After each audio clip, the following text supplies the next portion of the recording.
పెంచి మిగతా వాళ్ళందరూ ఎక్కడి నుంచి వచ్చిన వాళ్ళు తెలుగుదేశం నుంచి వచ్చిన వాళ్ళు తెలుగుదేశం రికమెండేషన్తో వచ్చిన వాళ్ళే కదా. ఆ రెండిటితో అసంతృప్తితో ఉన్నటువంటి భారతీయ జనతా పార్టీ క్యాడర్కి ఒక సాటిస్ఫై చేసింది శ్రీనివాస్ వర్మది.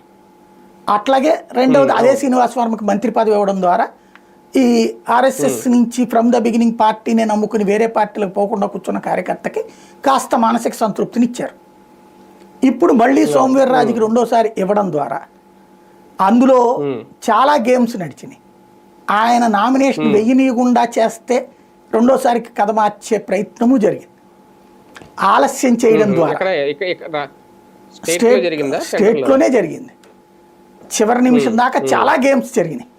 ఎత్తుకి పై ఎత్తని రాజకీయ చదరంగంలో అడుగులు భారతీయ జనతా పార్టీ తలుచుకుంటే ఎట్లా వేస్తుందో నిరూపించింది. అక్కడ ఢిల్లీలో ఉన్నటువంటి పురంధేశ్వరిని ప్రత్యేక విమానంలో తీసుకురావడం, సోమవీర్రాజుని ప్రత్యేక విమానాలు అక్కడ పంపించడం, అట్లాగే తెలంగాణలో ఉన్నటువంటి హైదరాబాదులో ఆ డాక్యుమెంట్లు ఉంటే ఆ సంతకాలు పెట్టున్నది నడ్డాది, అది అప్పటికప్పుడు పంపించడం. ఈలోపు పురంధేశ్వరి ఫ్లైట్ లేట్ అవుతుంది, ఆవిడ అందుకోకపోవచ్చు అంటే మళ్ళీ ఇక్కడ దెబ్బతినేసినట్టే. అందుకోసం అప్పటికప్పుడు విశ్వనాథరాజుకి ప్రత్యేక అడ్రస్ ఇచ్చి ఆయనకి ప్రత్యేక అధికారాలు ఇచ్చి ఆయన్ని పంపించి సంతకం పెట్టించడం. ఇంత తతంగం చేశారు అంటే మేము మా స్వతంత్రత విషయంలో మేము ఎవరికి అవకాశం ఇవ్వదలుచుకోలేదు అన్న సంకేతం వాళ్ళు ఇస్తారు.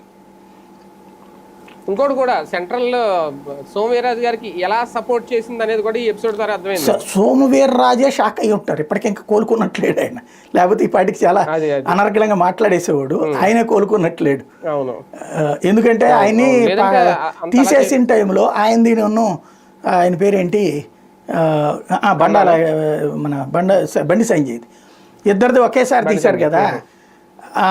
ఆ టైంలో ఏమన్నారంటే నడ్డాని కంటిన్యూ చేస్తున్నారు. అప్పుడు నడ్డాని కంటిన్యూ చేస్తున్నప్పుడు వీళ్ళందరికి కూడా నడ్డా ఉన్నంత వరకు టెన్యూర్ అనుకున్నారు.